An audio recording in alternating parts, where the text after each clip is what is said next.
Hello, everyone, and welcome to today's webinar. We are EBS, your experienced technology partner. We specialize in the deployment of Sage Business Management and Microsoft solutions, managed services, and secure on-premises and cloud-based infrastructure. We are now in our 44th year. My name is Darren Tolley, and I am one of the account managers here at EBS. Today, we are joined by Aspin, who we have partnered with for many years. I would like to extend a warm welcome to Lizzie Benger, who will take us through how Aspin's innovative solutions will help your business become your customer's dream supplier. We are recording today's presentation and we'll make this available to you in the next few days. There are lots of recordings on our YouTube channel. Remember to hit subscribe to receive notifications when we load new videos. If you have any questions, please put them in the chat, or there will be an opportunity at the end of the presentation in the Q&A session. Without further ado, I will pass you over to Lizzie. Morning, Lizzie. Hi, Darren. Thank you very much. Hi, everyone. Thanks for joining us on this collaborative approach between EBS and Aspin. I must say, I feel pipped to the post that you're in your 44th year. We're approaching 40 years. I think the exact date is in October. So we're looking forward to celebrating that this summer as a company. We've got a day out. Anyway, back to business. So for those of you that are not familiar with Aspin, we specialise in helping mobile sales teams, so teams of reps or agents or area sales managers, maximise their opportunities in the field. And we actually released our first salesperson order taking system way back in 1996. And it wasn't quite as flash as the iPad-based system today, but it's amazing to think that that technology has been going for that long. So with regards to the title of the webinar, 4 ways to be your retailer's dream supplier. Your customers will do a lot of business with lots of suppliers. Some of those suppliers are going to have a similar product offering to you. And what I want to do today is give you some tips on how to stand out from that crowd and be the dream supplier for your customer. Kind of leave your competitors behind in that sense. So we'll dive straight in. So I can say to you that we talk to distributors like yourselves every day, mostly on the telephone and often or not in person as well. And we've been doing that for nearly 40 years. So as you can imagine, we have lots of experience and knowledge about how distributors do things and what they want to achieve. And today's webinar is really an amalgamation of all of those sales teams and activities to date. So it's based on our customers and prospects feedback, and of course the evolution of that salesperson in the last, 25 years, if you like. So I've broken that down into 4 digestible chunks, and I will endeavour to deliver that to you in a 20-minute time slot. So in terms of all of you watching out there, the clear message from businesses like yourselves is that you're very frustrated that your field-based team mostly act like order takers rather than salespeople. And most teams actually seem to have one star player that goes over and above.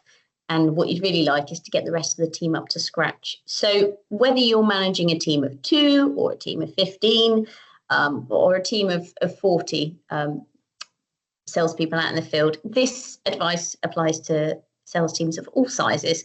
So as Darren said, pop any questions you've got in the question box. I think a couple were submitted before the webinar as well, which Darren has.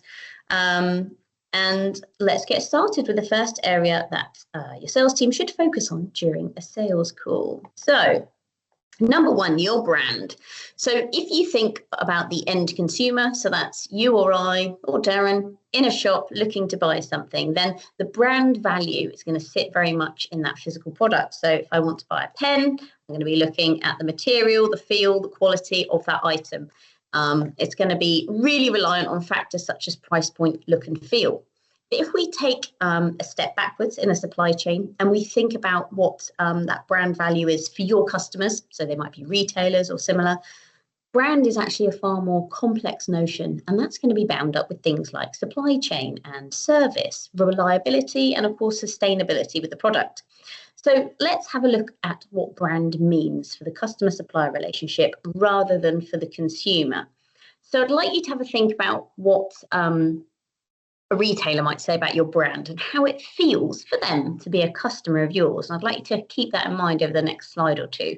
I'm going to take you through some ideas on how to ensure that your field-based staff promote your brand as a quality practice throughout the sales visits.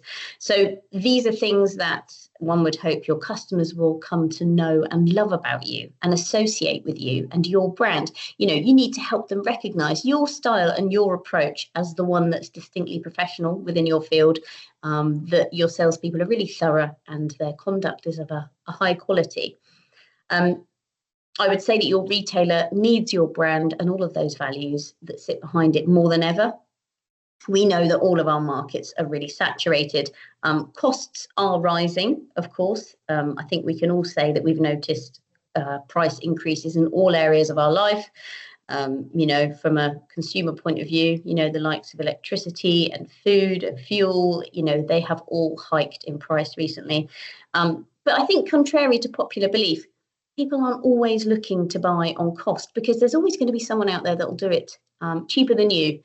And what we want to work on today is helping your customers to understand the value to their business in sticking with you and your excellent service and paying your prices. So how can you, as a supplier, keep your retail customers, and help your customers keep their customers? So the situation is your customer wants to sell more product and you want to make sure that it's your product that they're selling. So ask yourself, what are the defining moments during a sales call that remind your customer that it's your brand that they're dealing with? So I'm not talking about the obvious stuff, you know, oh, well, they've got a t-shirt on with our logo, that's obvious enough, or stationery or whatever it is that your guys go out with. But I'm really talking about the way the salesperson handles the call. And how can you kind of nurture and raise that team of Paragon salespeople? So in terms of the role of your salesperson that works for your company or works for you, your salesperson needs to be organised and calm to be around. And that's because they've got access to everything they need for a really quality customer visit. So they're feeling quite cool about the call. They're quite engaged with head office and the brand, so therefore they appear quite proud and passionate when they're customer facing rather than sort of switched off and in a hurry for this call to be over. And of course, you want a salesperson that follows head office protocol. So they've got a call structure, which they follow from your standard procedure. And of course, what you encourage them to do is not just take an order, but to collect information and data from the customers. And of course, to problem solve. The best salespeople will interact personally, asking the customer for their opinion and make the customer feel valued. So how might you go about encouraging your salespeople to adopt those behaviours? Well, I think number one, we want to encourage your salesperson to lose that transactional mindset and replace that with the idea of cultivating a long-term relationship with each customer. So, you know, entering each sales call or visit with the intention of growing or intensifying the relationship. So this might involve identifying what the customer's current problems are and providing some solutions, which is going to really demonstrate the value of the relationship with you, the supplier. Your customer is going to see you as a dichotomy. You're the one in the predatory position, you know, you've arrived and they probably think, here's the salesperson, they want to make a sale. They probably feel a bit vulnerable and maybe even a bit narked because they know that's what you've arrived to do. I think if you can rebalance those expectations, that can go a really long way in making your customer feel comfortable with you and then, of course, placing their trust in you. And we know then the eventual outcome is that they will place an order if they feel comfortable. Number two, I think reframe how your salesperson sees their role for the brand that they work for, so for your company. First and foremost, they need to see themselves as a consultant, not an order taker. So your salesperson hasn't just been invited in to sell the customer something. Your customer doesn't get a kick out of spending money because they're actually trying to accumulate it. We all are. They've got a relationship with you because they want your advice, your ideas, your innovation. And by all means, as I said just now, they do understand that the eventual outcome from this meeting is for them to spend some money with you. And thirdly, keeping humanity and empathy by your side. So for your salesperson, reminding them that, you know, all of our societal roles require empathy and understanding. So whether we're in our families or in our friendship groups, and the same goes for the workplace when you're customer facing and you're managing relationships. So considering what your customer is dealing with as an individual and a business can really ensure that the salesperson's approach is well positioned. So, for example, if your customer's spitting feathers about recent increases in shop rent, then I think today probably isn't the day to introduce, a new range that you want them to order that needs increased investment. I think that would be quite ill-timed and maybe a bit crass. And I think listening and waiting and working out the best way to react, and that, that will turn your salespeople into sort of customer whisperers. They're really thinking about what the customer wants and needs. So to conclude on that point, brand quality isn't just in the physical product, it's within you, your team, and your supply chain. So point 2 out of 4 is the truth. That's really important. And you might be quietly muttering, well, of course we tell our customers the truth. What kind of business do you think we are? But I'm not talking dishonesty here. What I'm actually talking about is having a true picture of the market that's based on fact and not guesswork. In the last 8 to 10 years, we've dealt with Brexit and COVID, and we have various, awful conflicts going on in the world. And I think that we know that hope is not a strategy, and that being honest and realistic is even more crucial when it comes to quite a tumultuous climate that we're all working in at the moment. And the impact, particularly for these industries, is the impact on product lead times and stock and being able to get materials. And of course, price hikes as well, which have an impact on that. So just really being honest about the state of play and not just hoping that things are going to go well between you and your customer. So I think everybody in sales wants luck on their side, but that's quite a risky strategy. And, I can vouch for that as a very young, keen telesalesperson at Aspin when I arrived all those years ago, always hoping that luck would have it for me and someone would answer my cold call with a yes. Sometimes they did, but I was always very hopeful, and possibly I should have looked more at my truthful strategy. And what I'm urging you, I guess, to try with your sales team for the benefit of them and for your customers is to kind of remove that guesswork from growing the business in the field and start to let data do the job for you. So if you've got data, it doesn't lie, it's realistic with you, and it should be backing up most of your business approaches and your decisions. It'll make for a good quality sales visit, and it should help the customer feel like they can trust in your guidance. So let's discuss this in a bit more detail and have a look at some different types of data that a field salesperson can have access to and use to assist your customers. So first up, we've got financial data. Account management is far, far more effective when you have access to powerful information that's going to support your conversations and your suggestions to your customers. So before asking your customers for their perspective on their current business and the market position, I think it's a really good idea that your sales rep or agents have done their homework and they understand the current financial position of this retailer. So things that your salesperson might like to look over could include when the customer last placed an order. So was that 2 weeks ago, 6 weeks ago, 3 months ago? What their current financial position is based on the account balance. So are they up to date with payments? Are they in the red? Are they in the black? Outstanding invoices, expenditure to date. So does this customer spend a lot of money with you historically, or do they not? So that should set your expectation. And maybe looking at the expenditure this quarter compared to last. I think that will tell you quite a lot about how their business is doing, and also maybe their attitude towards you. So compare all of this data with what they said about their business on their last visit. If you have that recorded, if you don't, you'll certainly start doing that from now on, checking to see if there's sort of, I guess, maybe truth in what they're telling you. And I guess what I'm getting at is the salesperson understanding the realistic outcome of the call. And again, not using hope as a strategy, but having a clear idea on the potential of this call. So are the sales reports you're looking at telling you that this is the type of account that you can reliably upsell into for growth?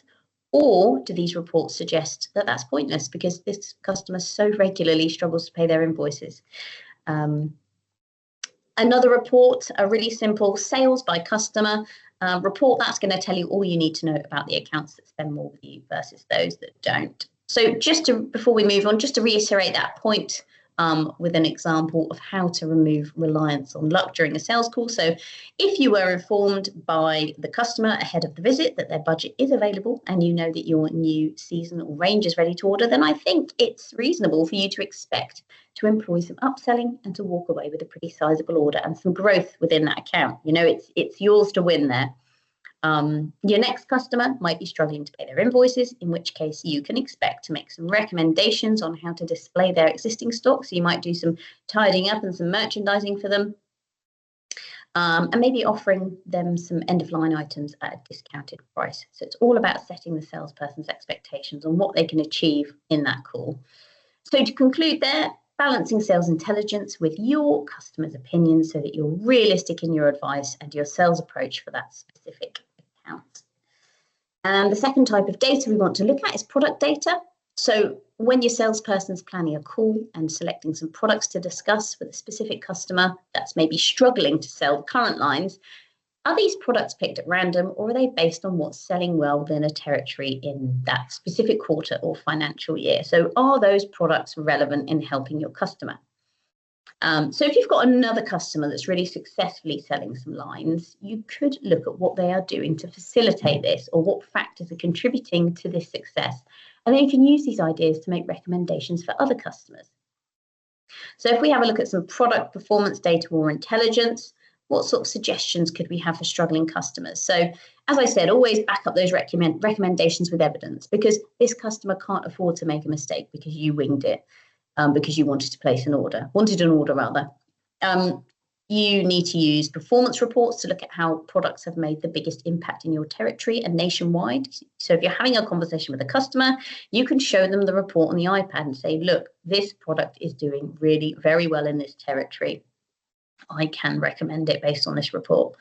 You can show them that a specific product, so let's say product ABC has increased sales by 250% in neighbouring, let's say, hardware and DIY stores and garden centres this quarter. So you'd really recommend that product based on this report. If items aren't moving, then you could suggest some new lines to stock and assist, and you could do that by creating a promotion to sell off the remaining stock or to offer a credit. So let's explain this quite clearly. So for example, if your customer is struggling to move some products that they've bought from you in the past, so let's say there's some small paintbrushes, you could encourage the customer to create a promotion where when the customer buys a consumer buys one of the best selling paintbrushes, they might then give away those smaller paintbrushes for free. If we take a step back along the supply chain and we're now looking at your business taking orders and you're struggling to sell those smaller paintbrushes to your customers, then you could create a trade promotion. So that means that your customer might get some of those smaller paintbrushes for free, thus making the saving and being able to sell on those smaller paintbrushes to the consumer. So it's always worth looking at where that bottleneck is if stock isn't shifting and seeing where the best place is to place that promotion. So if you're planning for a customer that does really well in selling your brand, then you might like to think about new and less usual products for them to try, because they can probably afford to play around a little bit with their stock lines, a bit more than the other customer. So what other new ranges or brands can you introduce as an alternative, which is based on the performance of those in your territory? If you've got a retailer on the fence about stocking a new brand or range with you, you could assess how popular this range has been within the territory by consulting one of your product performance reports.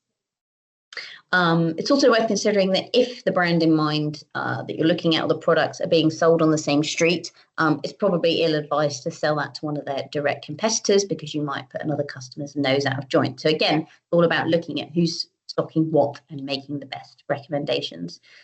And I think the sort of general message here is make genuine and authentic recommendations based on data, rather than just plucking ideas from midair. Because when this works out, you're going to look more credible and you'll be invited back to advise again.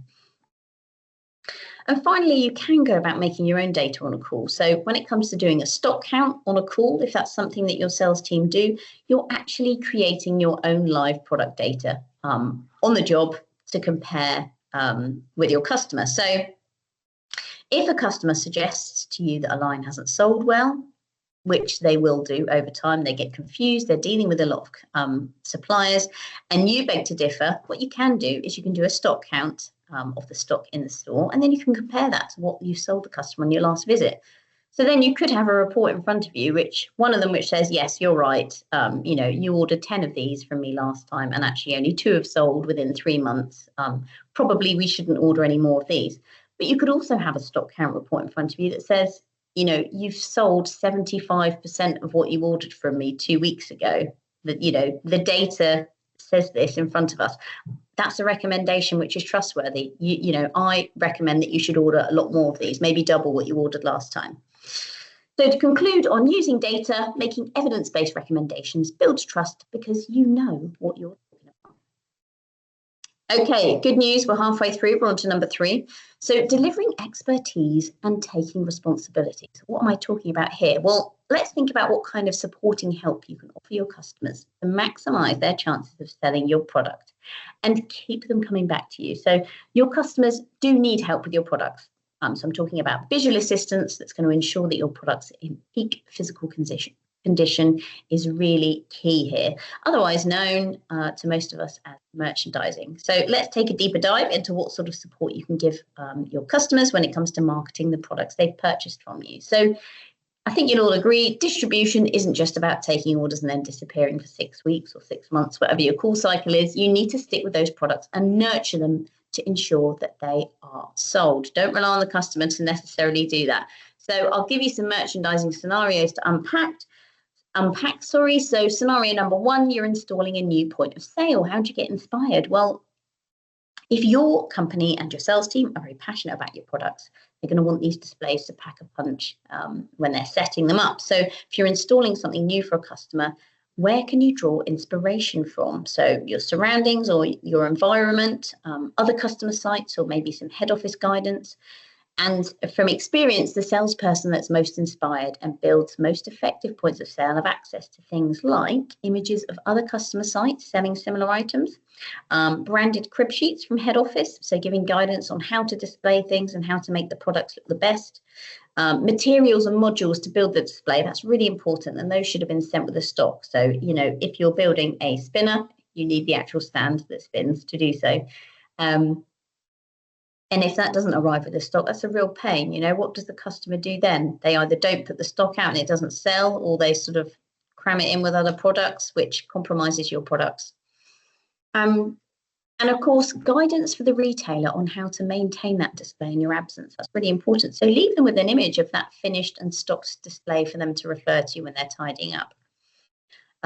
Scenario number 2, let's just say the customer's not maintaining that point of sale in line with your branded guidelines. So how do you tackle this? Well, always take an image after you've set a display up, and then take another image actually when you found that stand unloved, because you'll start to build up a visual profile, which is going to help you understand how engaged your customer is with your brand and products. And I think a consistently untidy point of sale, is going to tell you all that you need to know.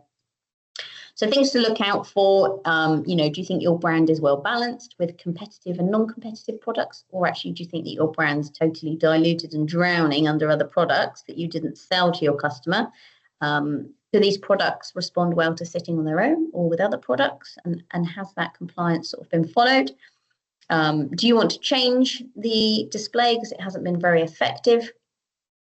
And of course, is there anything else that you want to take a photo of this customer site? So this could be obviously for maintaining the display, for compliance in terms of any discounts you've given the customer. So you might have said, we'll give you X% off, but you need to agree to put at least 4 of our products in your window. Have they kept their word there?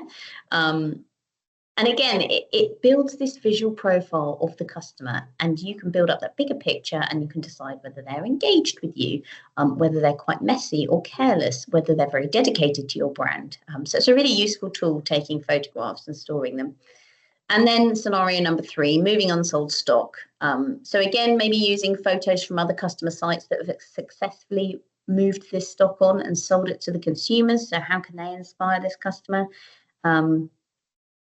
and continuing with that notion of consultancy and problem solving. So hopefully you've got your library of inspiration with lots of photographs, and you'll be able to give the retailer plenty of ideas, and just checking in that your products aren't being strangled by competitor products. You know, things like their price point, their style and their colour could all be quite insulting to your brand. So to conclude on number 3, building visual profiles of your brand across the field, so that's a library of photographs in layman's terms, can really help you see how your brand lives without you between the sales calls. And that can both assist both you and, of course, your customer in planning, merchandising and selling the end consumer. Okay, we're on to our final point, so creating a paper trail. So once you've done your bit in store, there are going to be multiple ways that you can help the retailer feel that you haven't abandoned them. And of course, an optimal customer and supplier relationship consists of multiple transactions and of longevity. And we can supplement this with communication and records so that every party member feels informed, so that you as the supplier knows where you are with this customer and your customer knows where they sit with you. So how can you support that customer to have an engaging relationship with you in your absence? So let's have a look at some examples. So your responsibility as a company doesn't end as your representative leaves the customer site. There are a multitude of things that you can do to provide aftercare for your customer. So if they are placing an order with you, providing them with the product images for each of the SKUs on the order is a really great way to assist their marketing efforts. So they'll use that for promoting your products, both in their shop and on their website. Furthermore, these images are invaluable for social media posts because they'll use those to draw consumers to the store and the website, maybe with offers and adverts. It's also worth noting that you don't want your customer to go and source their own images, because they'll quite often source the wrong ones, they'll be out of date, or even worse, they will have got a photograph of a knockoff product which isn't yours, and they'll be using that to advertise your product. So avoid at all costs and provide your customer with the official image when they order your product with you. So if this is the type of account, so if the customer you're with is an account that you want to grow, you could consider whether they would benefit with being given some catalogues to look at in your absence. So ideally, this catalogue will be full of items that are handpicked for them, and they'll be relevant to this customer, and you may have discussed them on your sales call that they might start stocking them this year. That's a really strong way to leave the call. So if you can generate an on-the-fly catalogue, which, surprise, surprise, you can do that with our applications, that is a really great way to stand out from other suppliers, to leave that with your customer. Customers like to feel like they're in control, so things like visibility into what they've ordered are going to help them manage their stock better. So you can facilitate this by sending order confirmations, ones with images, is even better for quick reference. So in addition, sharing reports with the customer such as undispatched items, order histories for the last quarter, and of course some performance reports for items they're interested in stocking. I know definitely retail customers love to know what they've got on back order, because they forget and then they order it again and then they realise they didn't mean to, and then they'll raise a credit. It's a real pig for you and them. So if you can provide a list like undispatched items or things on back order, that is invaluable, and that will make you a dream supplier. So other things to do to ensure that you remain in mind for that retail customer once you've left the building is to include booking their next appointment and giving them a walkthrough of your trade website if you've got one. And you can maybe complement that by leaving a sort of how-to PDF for your website as well. So hopefully they might place a top-up order in between your salesperson visits. So to conclude on point 4, all of these items in their entirety are likely to be overkill, but I think finding the right combination for each customer is a really brilliant way to strengthen your brand and to demonstrate competence in your field. And I think all of that contributes to them trusting you to be their dream supplier. So quick conclusion for us across the 4 points. So point 1, brand quality isn't just in the physical product. Your customers are not consumers, they are business people as well. And brand quality for them is in you and your team conduct and your supply chain.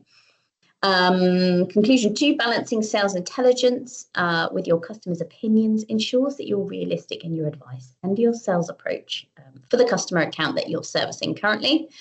Then we looked at building visual profiles. So doing that across your brand, across your field, can assist both you and your retailer in planning, merchandising and selling your products to the end consumer. And then finally, providing a level of aftercare by way of the paper trail is a really brilliant way to strengthen your brand and demonstrate competence in your field. And this all contributes to you becoming their dream supplier. So on a final note, it's all about demonstrating quality and competence at each stage and interaction with your customers.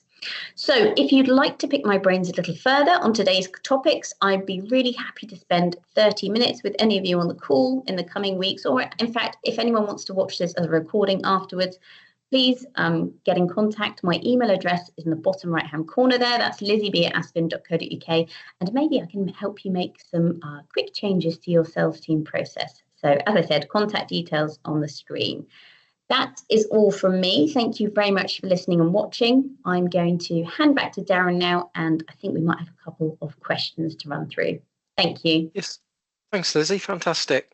Yeah, there are a couple of questions that have come in. Okay. So the first one is about the uptake, I guess, for sales team. It says most sales team are reluctant to make changes to the way they work. Have you got any tips? Yes. So how do we tackle that generally? So you'll always find, I mean, obviously we provide, as EBS do as well, tech solutions. And sometimes people can be quite frightened of tech and the changes that they have on their role. And some really useful advice we've given actually to customers is to identify one or two super users within your sales team. So they're the ones that are most excited about the technology. Technology is part of their life and they favor it and they can see the benefits of the tech, and they can almost become a mentor to other people within the team. And then it doesn't feel like top down, you know, information coming from the top down. It feels more like a team effort if they can speak to their colleagues that they consider the super users. Okay, thank you. Yeah, there's another question. Sometimes customers turn my salespeople away if they're busy. Any advice on how to persuade them to take a meeting? Yes. Okay. So I would say that if you were to follow those 4 steps we talked about on the webinar now, so I think the aftercare is a really thorough step to cover because it will basically set you up for your next call. So if you have a call booked with the customer, they're expecting you, and you were able to leave them with some material from the last call, so whether that is catalogues or reports, it's within their interest to have that call. Whereas I think if you're just sort of turning up cold, hoping to get an order, they know that. And we talked about that in the first point. You know, it's that dichotomy of you turning up to make money and them feeling a little bit harassed. I think you really reduce that feeling by planning for the next call at the end of the other one. So I'd say plan ahead for your next call before you leave, and you'll be less likely to be turned away. Perfect. I think it's worth saying that, you know, if anyone has any doubt about the Aspin offers in terms of solutions, we have quite a number of joint customers that are using the applications alongside things like Sage 200. Mm-hmm. So, you know, and the majority of those are generally happy to speak to, you know, prospects for the solutions, you know, to just give you more confidence really in taking the overall solution. Absolutely. I always say if you want to book a holiday, you don't phone the hotel up and ask them how good it is. You go on TripAdvisor, don't you? And you speak to people that have had that experience. So yes, by all means, our customers are our biggest and best critics. And if anyone wants to be put in touch with anyone, then we would happily do that. Brilliant. So there are no more questions. I think we can thank everyone for joining us today, and thank you again, Lizzie, for doing that presentation. It's fantastic. My pleasure. And you're going to put that up on your the EBS channel, are you, Darren? Yeah, this will be up on our YouTube channel within the next few days. And if anyone wants to revisit the video, then please let me know and we'll send you the link. Thank you very much, Darren. Thank you. Take care. Bye-bye. Bye-bye.